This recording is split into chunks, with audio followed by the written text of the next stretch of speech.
Good evening, ladies and gentlemen, and welcome to the East Lawrence Falcons Coaches Show. I'm your host, Scott Davenport, and as always, it's my pleasure to be here with Coach Ben Turner. Yes, sir. Now, Coach, we had, if you count the scrimmage, Game 3 past Friday, it was a tough game against Johnson County. It was one of those things where in the first half it looked like one of those boxing matches where neither opponent, had the upper hand, and one of those that you felt like, at least from, my standpoint, would probably come down to the wire, and, pretty much did. What were some things that y'all, as a coaching staff, took from the game, and things that we did good, things that we, need to improve on? Well, the biggest thing is we're not quite over that mental block that we need to be over. Mm-hmm. Now, I think on one side of the football we are, and then on the other side, I don't think we are. Defensively, the kids played hard. They actually played very sloppy, but they played hard. Offensively, we couldn't ever piece anything together. We'd have decent gains on first down, and then something would happen. We also missed 3 shot plays that should have been huge for us. Then we just, for some reason or another, we didn't see them. And quarterback make a bad read and throw into double coverage when there's a guy running, free down the middle of the field. Yeah. But, it's just one of those things. It's part of the process, getting over that last little mental hurdle. Like I said, defensively, I think we are. Offensively, I think we still got a little ways to go. Now, hopefully, the next few games, they'll get over it before we get into region play. I know you mentioned the defense. They had some pretty key stops throughout the game, and don't want to sit there and say they were put into bad situations, but they certainly had their backs up against the wall. Whoa. and managed to, except for one drive, to answer the call. Defensively, we played on the wrong end of the field about all night. Mm-hmm. The touchdown came one play after an interception that was ran down to the 8-yard line. And truthfully, we misaligned. We misaligned for some reason. I don't know. I talked to the kid, and he said, I thought I saw something else. I'm like, no. And he still hit the running back, and the running back ran right through his grasp and scored. But we fought hard. I mean, yeah. We got them. We'd get them the ball back. There was a couple of drives that were real long that we waited to bow our necks late, but we bowed our necks and got the offensive ball back. But offensively, like I said, we just couldn't get anything going. I think we had 70 total yards. Mm-hmm. You go from rushing for 303 yards to 70 total yards. Mm-hmm. That's not ideal at all. No. Unfortunately, we had you've got an explosive player like Eli Downing. He had the biggest play of the night, but like first or second play of the second half, he was done. Mm-hmm. He was cramping up all over the place and couldn't go. So heck, he only got 4 carries on the night. And I was proud defensively. We had some people step up because he's a starter on defense, and had to roll somebody else in, had to roll somebody into his position. It was and we didn't lose a beat, or miss a beat. So I was proud of the way those adjustments made. But we've got to offensively. You want to be consistent. Mm-hmm. It's not about big plays that makes the crowd go wild. It's great to have those drives where you're 4 yards, 3 yards, 4 yards. We've got to learn how to maintain those and not think that everything's a big play, because right now it's like a big play mentality, and we had some things that should have been 4-yard gains, but people are looking to make it a touchdown, Yeah. And so they end up gaining 1 yard or no yards. So it's just part of the process. Well, one thing about those long drives too, that starts demoralizing a defense. Oh, yeah. You know, one play you're like, oh, I messed up. Okay, but when it's just consistent and you're pounding that ball constantly, we saw it against Twigs. You know, that the defense for Twigs started to, you know, get a little chippy, you know, after a while, just because they got tired of getting hit, you know, constantly. Yes, sir. You know, it was one of those things where, like you said, it seemed like a step late, you know, where the week before we were 2 steps ahead, you know, and but again, one of the things that no one could fault the team for, like you said, playing hard. That stayed the entire game, and you know, part of it maybe, you know, just tip your hat to Johnson County for, you know, finding that one, because that's, like you said, that's really all it came down to was that, you know, and I think once the boys get past that hurdle, they're going to be a tough team to beat. They're already a tough team to beat, but, you know, and I think Johnson County found that out as the game went on, that this wasn't going to be like, you know, the past couple of years. They were going to get hit in the mouth. Oh, yes. And it was good to see. Yes. Well, folks, we're up against a break. Please honor the sponsors that help make this show possible.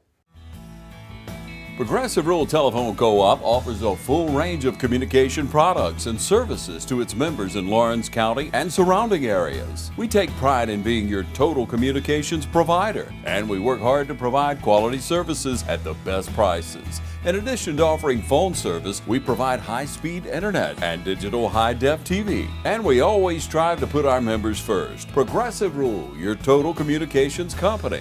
Small enough to know you, large enough to serve you. ProgressiveTel.com. Call 478-984-4201 or stop by 890 Simpson Avenue in Rents. Progressive Rural Telephone Co-op.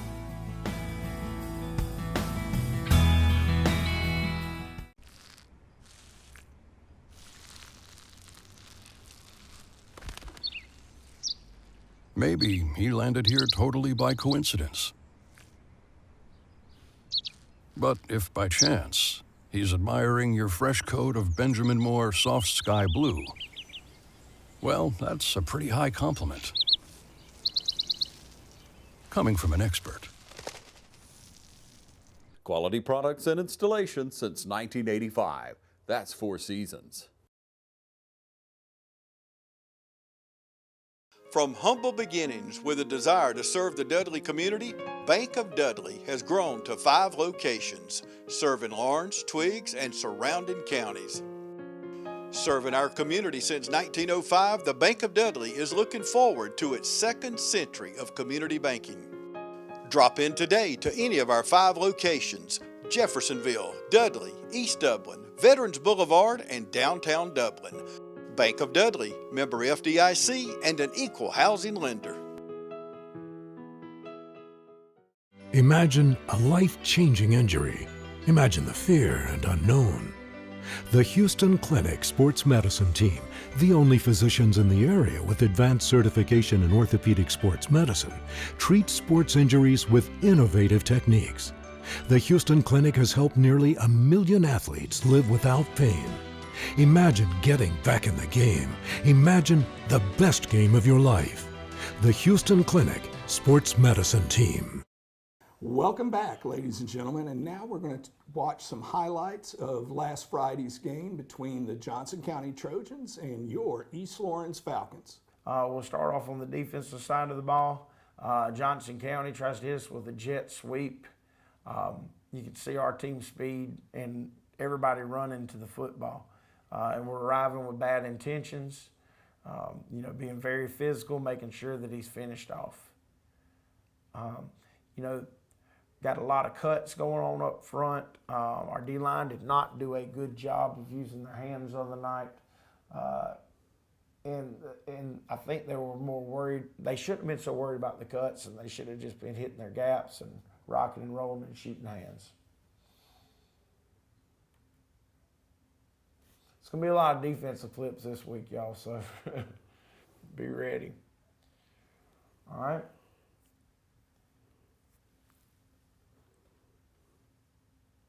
All right. Johnson County, you know, they're going to run a lot of midline and a lot of inside veer. Here's a look at them, you know, getting downhill. You've got your backside motion guys inserting into the B gap in case the quarterback were to pull it. They kept hitting the cutback on us a lot the other night. I want to point out on this play that Marquez Harris does a great job because he hammers into his gap and hits the ball right at mesh point. He's here, hits it at mesh point, knocks it out, and recovers the fumble. It's good stuff. Marquez had a really good game the other night on offense and defense. All right. This is right after that offensively. I mean, it's first and 10. All right. We're down on like the 21-yard line or 20-yard line. I mean, first and 10. I mean, we gain, you know, nice little chunk play on first down. I mean, you get 5 yards. We just couldn't piece anything together. All right, here we go defensively.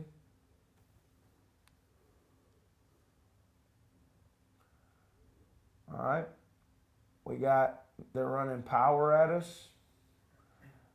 All right, fullbacks kicking, guards rapping. I mean, very physical. There were lots of helmets popped off the other night, but we're very physical at the point of attack right there. You know, I would have liked my defensive end to be a little more physical right there. He kind of got rocked out a little bit, but his friends were there to help him out, and we did a very nice job right there. It's nice when you see that big wad of black jerseys on the tackle right there. Look, it's almost everybody.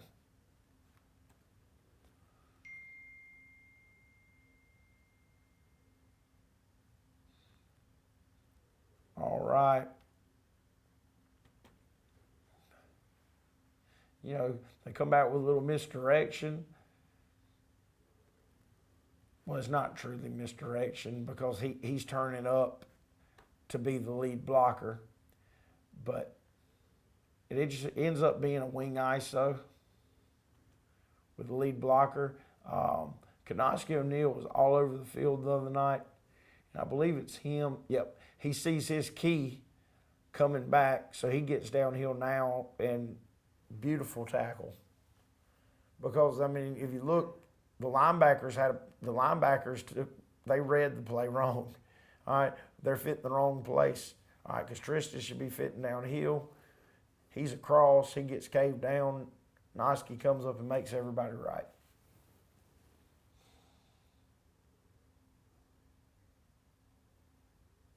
Another 1st and 10 play. I mean, 6 yards. You know, I don't know if some of it was nervousness because you had a lot of first year. I mean, I know they've played a game, but a bunch of first year starters on offense. That this was their first big game. And that might have been why we weren't consistent. I don't know. I mean, there's nothing wrong with getting 5 or 6 yards on first down. No. Do it again on second down and shorten that game up a little bit. Yeah, we played a lot of plays on defense the other night. Played 60-something plays, only had 39 plays on offense because we weren't converting on anything. Once again, all right, they're in a nasty overset, getting power. All right, we didn't fit this as good as I would like to. I would like to be a little more physical right there where LT. Now, LT sheds the block and comes off, but, you know, if he comes on with his come on and blows this cat up, it's a tackle for a loss. Mm-hmm.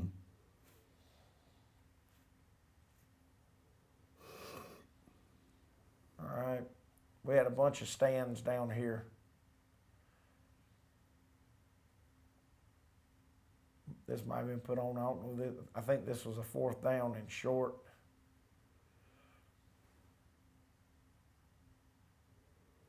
Little name fullback at Joko. He runs so hard. Mm-hmm. Maybe one. Maybe this is the 4th down.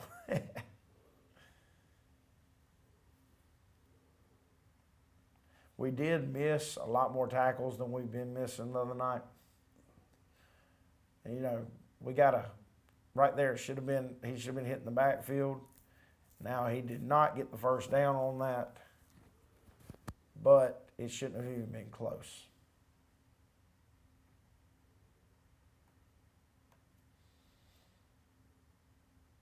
I think it might be the whole series. That was first.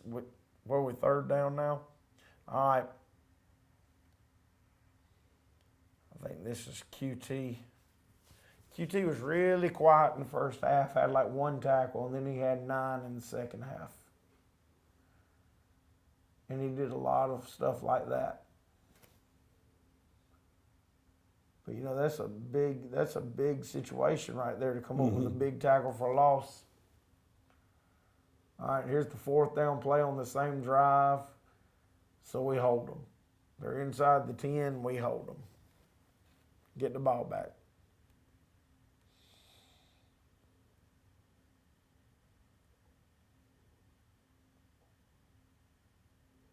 All right. I mean, once again, you're 5 yards on 1st down. We just couldn't piece anything together.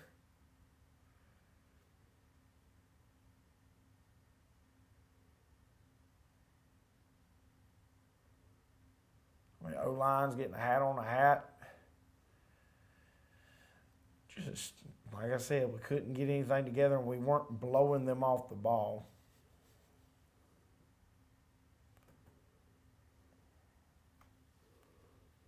It's kind of just a wash. Cash sees the cutback.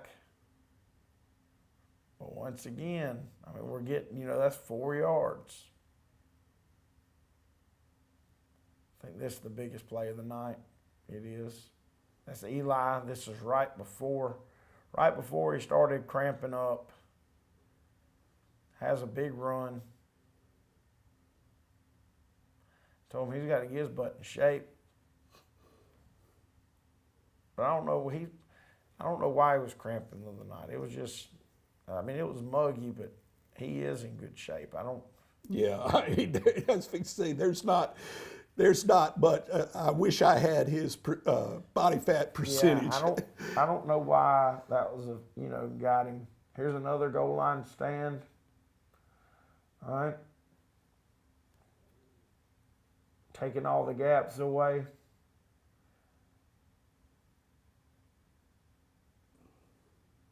That was OG on the first hit. I think OG had 18 tackles on the night. I was fixing to say he had a good game. But I think he missed 7 tackles. Yeah. That's way too many. We missed 20-something tackles as a team. That's way too many. But that's a beautiful fit. Same series. I would like LT to be more physical right here. He gets on roller skates, all right? But he held him off long enough for OG to get over there and make the play. And then all the buddies are running to it too.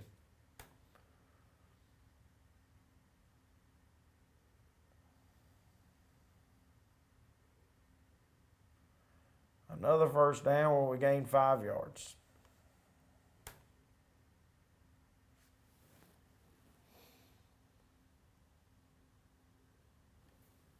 Yeah, you see QT starting. I mean, he's so athletic. Mm-hmm. He's so athletic. Plays so hard, and he woke up in that second half.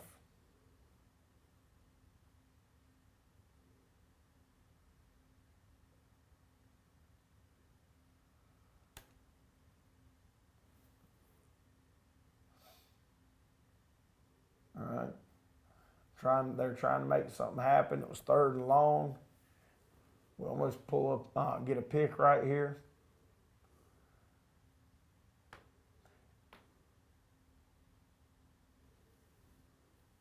We were relentless to the football right there, making him have to get it out. OG might have got away with a little bit of a horse collar right there. I can't tell if his hand was on the back or in the front. All right, on offense, all right, jet sweep with Therese Sneed. I mean, another good 1st and 10 play. Mm-hmm.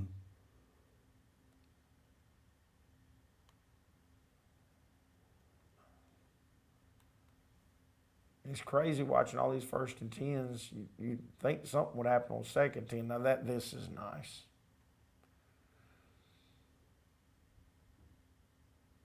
All right, we're in our 40 front. All right, you've got a new guy playing Sam right now because Eli's down, so Noski rolls up to Sam from his free safety position, and you know, that was one of the first big plays in I mean, that was beautiful. He's such a good tackler. Mm-hmm. I think he had like 13 or 14 tackles the other night. He's one of those guys that you've seen tremendous growth each year. He hasn't become stagnant, you know. That's right. There's another pass. OG was fixing to take his head off. Yeah. He had to get down. From humble beginnings with a desire to serve the Dudley community, Bank of Dudley has grown to 5 locations, serving Lawrence, Twiggs, and surrounding counties. Serving our community since 1905, the Bank of Dudley is looking forward to its 2nd century of community banking. Drop in today to any of our 5 locations: Jeffersonville, Dudley, East Dublin, Veterans Boulevard, and downtown Dublin. Bank of Dudley, member FDIC, and an equal housing lender.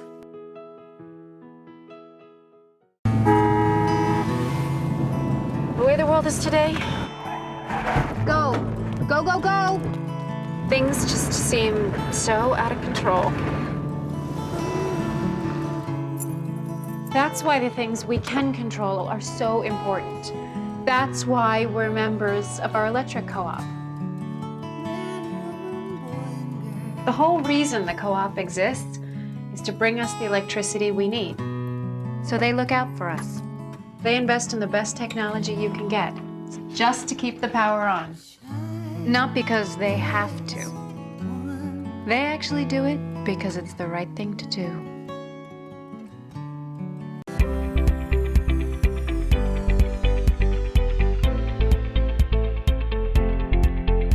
The kind of hot topics are things called patient-specific implants and instruments, which is where we use imaging like CT scans and MRIs to measure people's bone and look at the shapes of their bones, and then make implants and devices we use to implant the knee or hip replacement based on that particular person. And just about every company has that available, and people use it to varying degrees just based on, again, the patient's anatomy and whether there's some reason that you really need that extra assistance. There's also robotics that is starting to come out into the orthopedic world that's been in the general surgery world for a while now. We're starting to use robotic arms to do things like to help us make the cuts and shape the bone so the implants fit well.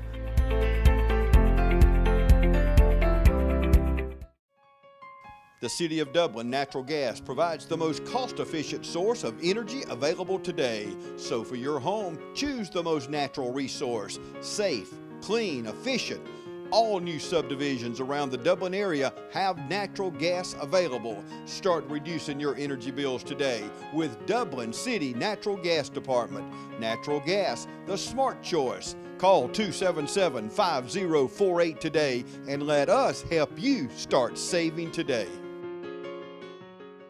And we're back with the East Lawrence Falcons Coaches Show. Hope y'all enjoyed those highlights. Wish the outcome would have been different, but it's one of the things, like Coach said, you didn't see any let up from the guys throughout the whole game. Now this week, Coach, we're at home. Thank God, don't have to make that long drive to Bryan County, but got the Bryan County Redskins coming in. They had a tough game last week facing, perennial single A power Lincoln County. This is a team that we handled pretty well last year down in Bryan County, but what were some things you saw from there? Well, they're much improved. I mean, they're sitting at 1-1 right now, just like we are. They actually, they beat Butler, and Butler beat them pretty good last year. But they flipped the script on them this year, and then had a tough one with Lincoln County. They're a big football team. They are. Their coach is a good football coach. He came over there from Warren County, and he had Warren County rocking and rolling. But it's one of them that we need to go in there and worry about us and fixing the problems that we have. Continue to play hard, and we got to get this offense figured out. I mean, it's when I've been talking to the kids, I was like, who won the region last year, right? And Vidalia, I said, what they started off the season, right? And then, no, sir. I was like, 0-2. One of those losses was versus ECI. All right. So, and then they figured out how to score a lot of points. I said, look, we're 1-1. All right, just lost to a good Johnson County team. All right, we just got to figure out how to get it rolling on offense. So, and we'll get it going. I have no doubt. My offensive staff's working extremely hard. I had some things that I wanted to see added that have been added, and I think that you're going to see the offense really take off. Well, one thing, you can't fault effort, and that solves a lot of problems when you don't have to worry about effort put in, just cleaning up, things that, they might be, not picking up. Well, offensively, they were giving effort, but there was too many busted assignments up front. When you look at it, we do have. We only have one returning starter up front, and he didn't start the full season last year. But we've got a great group up front, and they're going to be very good. But I don't know. First big game, it was like four would do everything right and one wouldn't, and it would get the play. It would always focus on that one. Yeah. So it's they played really hard, but they've got to clean up some assignment stuff, and the 3-3 with movement and stuff. Sometimes it can be tough, and like I said, it's first big game action, and. I think we had some mental lapses, but we'll get it fixed, and we'll score a lot of points. We'll play a lot of great defense and win a bunch of football games. So. Now, got JV game Thursday. Who do we have? Johnson County. Johnson County. We got Johnson County this week. We got Johnson County next week on JV. Yeah. This week's at home at 5 o'clock. Next week's on the road at 5 o'clock. Okay, so that's Thursday. Right. Well, the softball team, the only home game they have this week is on Wednesday. And so, you get a chance to come out and see them, weather permitting. There is almost a 40% chance of rain on Wednesday. Hopefully that'll hold off and we'll get that game in. Coming up this Friday, again, we have the Bryan County Redskins coming into Falcon Field. And, hopefully about 3 hours later, they'll be leaving Falcon Field with another loss. Plenty of chances for you to get behind the East Lawrence Falcons in a number of sports this fall. And I know these kids will appreciate it. And as always, go Falcons. Go Falcons.